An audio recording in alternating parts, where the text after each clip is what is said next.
Rust Belt. It would be Sam Bush's son, Prescott, the father of the future CIA director and president, that would bring the Bush family out of the Midwest and towards the upper echelons of Yankee power, otherwise known, of course, as Wall Street. Prescott Sheldon Bush followed not in his father's footsteps, but his grandfather's, James Smith Bush, by attending Yale College in 1913. There, Prescott would join the Skull and Bones Society, the oldest and most prestigious of Yale's constellation of secret fraternal orders. Prescott's spy president's son George H.W. and presidential grandson George W. would both later be inducted into the secret club.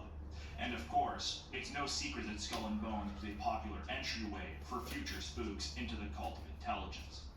Prescott was instrumental in building not only the Bush family's legacy at Yale, but also the mythology of the Skull and Bones Society itself.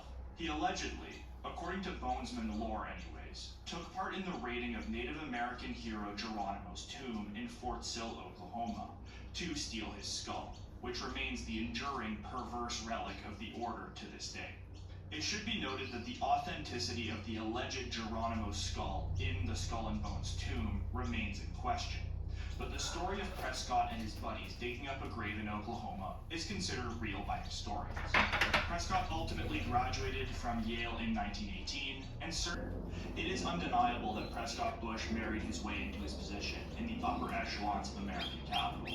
In 1921, Prescott married George H.W. Bush's mother, Dorothy Walker, the daughter of renowned banker and Eastern old boy George Herbert Walker, who would shortly after the marriage be appointed president of W.A. Harriman & Co. Bank. Harriman & Co. was of course the namesake bank of the Democratic Harriman family, the illustrious railroad tycoons. Even before he was hired to the firm by his father-in-law in 1926, Prescott Bush had been classmates with Roland Harriman at Yale and had been a member of Skull and Bones alongside both Roland and his older and probably more famous brother, W. Averell Harriman, during his time there. W. Averell Harriman, of course, would go on to become a titan within Democratic Party politics, serving as President Truman's Secretary of Commerce in the crucial post-war period from 1946 to 48, and would be elected governor of New York in 1955, serving only one term. Averell Harriman would remain a key foreign policy advisor to presidents all the way up to Lyndon Johnson. Harriman & Co., the bank, became a veritable meeting ground for future top Yankee bureaucrats. Russ Baker, in his fantastic book Family of Secrets, which I'm pulling extensively from for this history, notes that alongside the Harriman brothers and Prescott Bush, future Truman Secretary of Defense Robert Lovett was also a partner at the firm. Interestingly, the Lovett-Harriman connection actually went back one generation earlier. The Lovett family from Texas had connected with the Yankee Harrimans through Robert Lovett's father, none other than Robert S. Lovett Sr., of course, who could have guessed, who had actually been the president of the railroads owned by E.H. Harriman, the Harriman brothers' father. Therefore, it was likely through this familial connection, through the fathers, that say a man like Robert Lovett Jr., Truman's future defense secretary, got his job earlier on at Harriman & Co. Bank in the 1930s. Essentially, in other words, nepotism ran rampant throughout these New York banking circles. I also have a personal theory wherein I believe that Robert Lovett, who was a fellow banker at Brown Brothers with Prescott Bush, may have been the one to suggest to the elder Bush to send his son George out to Odessa, Texas after he graduated from Yale in 1948. This to me is the clearest link between Prescott Bush, I'll remind you an arch Yankee, and the state of Texas, a state that he otherwise had little relation to. That's my theory anyways. What's important to note about the high-profile names of Brown Brothers Harriman is that this was the world that Prescott Bush was inducted into through his opportune marriage into the very upper crust of the elite, the true creme de la creme of the American ruling class in New York City. In 1931, after the great stock market crash, Harriman & Co. merged with fellow Wall Street white shoe bank, Brown Brothers, to form the now infamous Brown Brothers Harriman. Brown Brothers Harriman is maybe most known today as one of the key U.S. banks that dealt illegally with German industrial interests throughout World War II. Prescott Bush was not excluded from these dealings, as, according to Joseph Trento in his book Prelude to Terror, Prescott Bush personally managed one of Brown Brother Harriman's most significant clients in Nazi Germany, that being Fritz Thyssen's significant steel interests. Vital to the German rearmament effort, Thyssen's United Steelworks boomed in interwar Nazi Germany. Prescott Bush, a true banker's banker, helped Thyssen squirrel away his war profits using a Dutch shell bank under the New York-based Union Bank Corporation, a bank which Bush served on the board of from 1934 onwards. This was Prescott's golden era of Wall Street success, with Trento noting that by 1942, on top of Brown Brothers Harriman, he served on the board of directors of, among other companies, CBS, Pan American Airways, Prudential Insurance, the United States Guarantee Corporation, and Dresser Industries, a firm that would become instrumental to the rise of his son, future CIA Director Poppy Bush. By 1942, following the US's entry into World War II, on the side of the British, the Union Banking Company was investigated by the Roosevelt administration under the Trading with the Enemy Act for their ongoing banking activities with Nazi industrial concerns. Regardless of the investigation, which did not lead to any substantial penalties, the Brown Brothers Harriman boys made out like bandits, profiting from the German rearmament and later profiting from the war itself. This episode is emblematic of the fundamental nature of the Yankee ethos. Although I highlighted Prescott Bush's role in financing the rise of Nazi Germany, all the partners at Brown Brothers Harriman were involved at some level. Maybe most guilty was future Secretary of Commerce W. Averell Harriman, a lifelong Democrat and outwardly anyways, a loyalist to the Roosevelt administration. Averell Harriman went from working with Bush on securing Thyssen's steel profits to acting as the main architect of the British and Soviet Lend-Lease program from 1941 onward in the Roosevelt administration. The Lend-Lease program envisioned by Harriman, in simple terms, worked to allow U.S. defense contractors to offload surplus supply to the U.S. government, which then worked to ship this war material, free of charge, to most prominently the UK and the Soviet Union to support the war in Europe.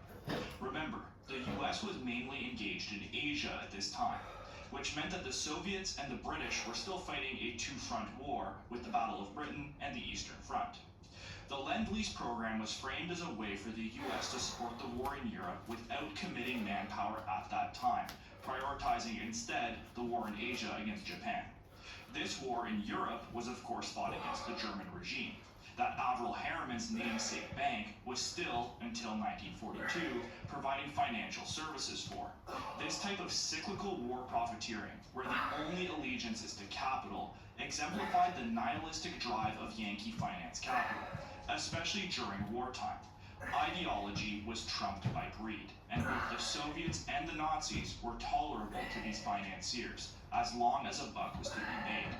Brown Brothers Harriman was staffed at the highest echelons by both Democrats, such as the Harriman brothers, and Republicans, such as Prescott Bush, exemplifying as well how at the highest level of the capitalist hierarchy, party differences appear to evaporate in favor of continued profits and class solidarity. Interestingly, as we will see, this political ambiguity at the highest levels would also manifest itself in cowboy circles in Texas, especially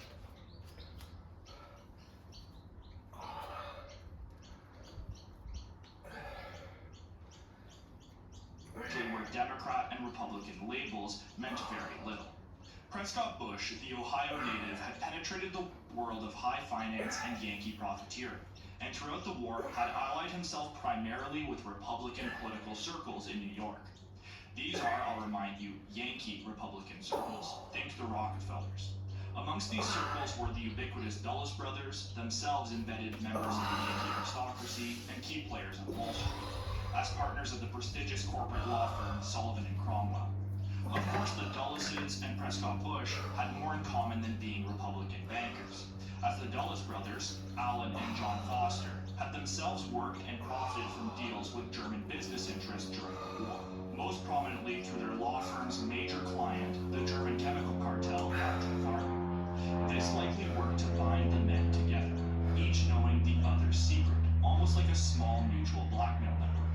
Prescott Bush likely met the Dulles brothers early in his career, as Sullivan and Cromwell came to be the legal representatives of Brown Brothers Harriman. And remember, Prescott Bush and the Dulles brothers were each respective partners of the firms. To this day, actually, the two firms still work together, as can be seen in this 2021 news release from Sullivan and Cromwell, where they're representing, of course, still Brown Brothers Harriman. Through this connection, the elder Bush, partner at Harriman's, would become acquainted with future CIA Director Allen Dulles, partner at Sullivan and Cromwell. And following the end of World War II, Allen Dulles returned from Switzerland to Sullivan and Cromwell on Wall Street, feeling exasperated. The Office of Strategic Services, the U.S.'s wartime spy agency that Dulles held a high position in, had been abolished by Truman very shortly after the war's end. This left an awkward 2 or so year period between the dissolution of the OSS and the founding of the CIA, where U.S. intelligence was held in limbo. Well, it turned out that Allen Dulles, already a young spy master, set up his own private intelligence agency in post-war Manhattan, keeping the top OSS spooks on the payroll until President Truman formed the CIA in '47. It turns out that Dulles' private CIA was based not in the offices of Sullivan and Cromwell, but at 44 Wall Street, which happened to be the offices rented by Brown Brothers Harriman and Bush, who, according to Joseph Trento, acted as an unofficial advisor for early CIA money laundering activities that he had significant experience with during the war.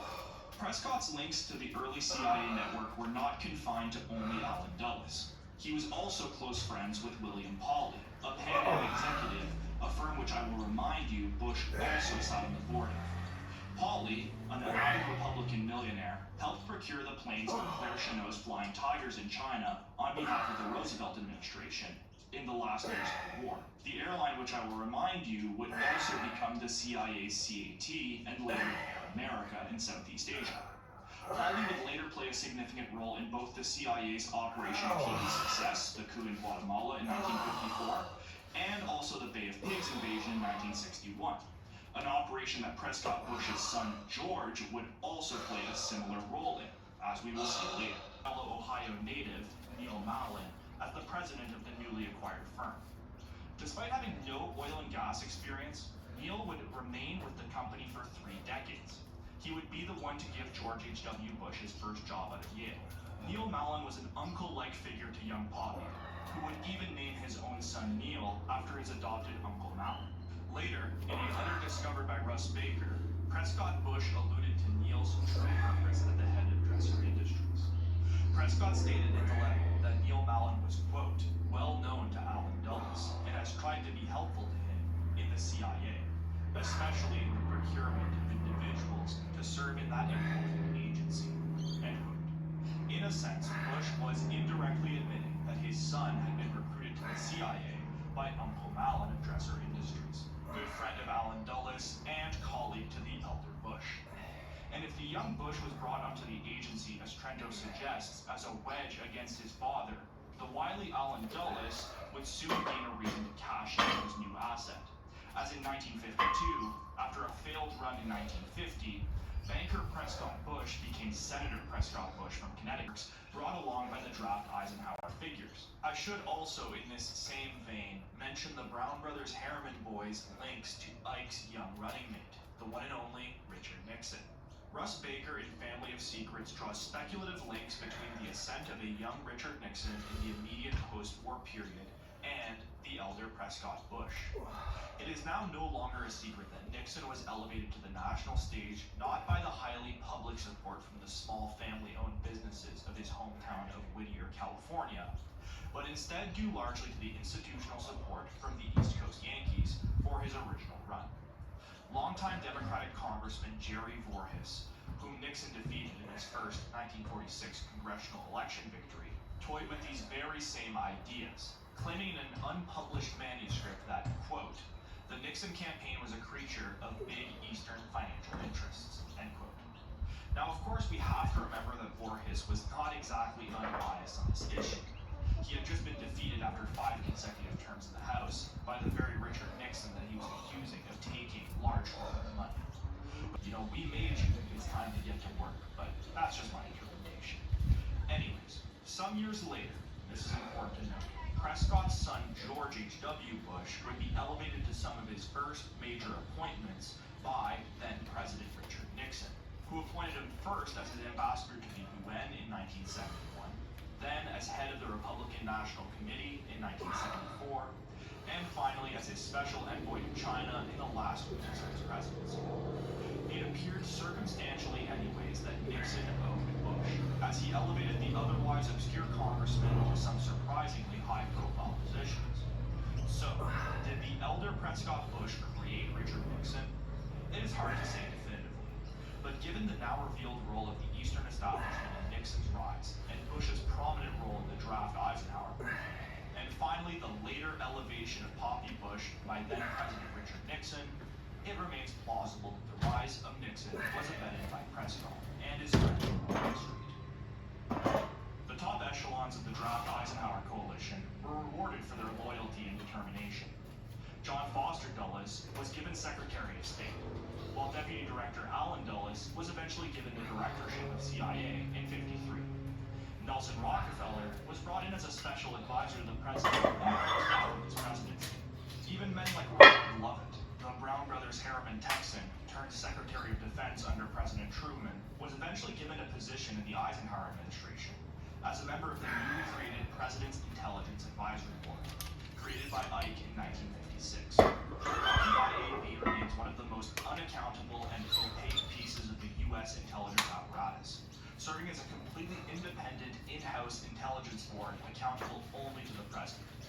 Their official function, according to the White House website Archive, is to provide, quote, the president with an independent source of advice on the effectiveness with which the intelligence community is meeting the nation's intelligence needs, end quote.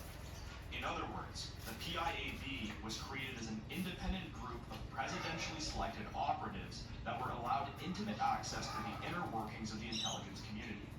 Robert Lovett, Prescott Bush's colleague, was awarded a seat on the very first iteration of this board in 1956. Alongside Lovett on Eisenhower's board, interestingly enough, was the fellow PIAB member Joseph Kennedy, father to JFK and RFK.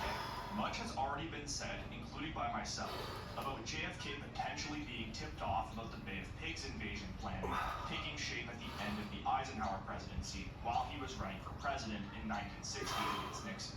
Joseph Kennedy's presence on Ike's President's Intelligence Advisory Board could plausibly have led to the leaking of the Cuban invasion plans to the JFK campaign, as has been speculated by many researchers before. Anyways, this was all a digression, but I promise it was a relevant one. This unelected and uniquely unaccountable body would later be used by future presidents, and maybe most prominently by both Poppy Bush and his son George W., as a largely invisible vehicle to inducting friends and close associates into the intelligence bubble, without going through the cumbersome CIA or Pentagon bureaucracies. An often overlooked body that remains almost completely untraceable to this day, but there is surely significance to the appointments, such as figures like Robert Lovett and Joseph Kennedy, for example, but we'll keep coming back to it, especially in regards to Poppy. And of course, while talking between Poppy Bush and the investigation of JFK's murder are numerous and wide-reaching, but for now we need to return to his father, Prescott Bush. And it goes without saying that the elder Bush's role in the Senate Armed Services Committee put him at the highest echelon of power, and represented his peak in political influence. If we assume that Allen Dulles had recruited Prescott's son George in the preceding years, it was time for Dulles to cash in on his retainer, now that Prescott was holding the levers of power over his coveted spy agency. Of course, Prescott Bush and Allen Dulles were largely aligned ideologically, but the spymaster knew that additional control never hurt. On April 10, 1953, only 2 months after taking the head job at the agency, Allen Dulles convened a meeting with Neil Mallon, the president of Dresser Industries, and his star new recruit, one George H.W. Bush, to discuss a quote-unquote pilot project in the Caribbean. Coincidentally, or maybe not so coincidentally, a couple of weeks earlier, the young George Bush and partners would found Zapata Petroleum in Midland, Texas. He was 29 years old and had no previous experience in exploitation. Thank you all as always for watching, and if you're watching this the day of the release in 2024, Merry Christmas, if you do so. Otherwise, I hope that you are spending today with family and loved ones in peace and happiness. Please, if you enjoyed today's video, leave a like and a comment down below, letting me know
Oh.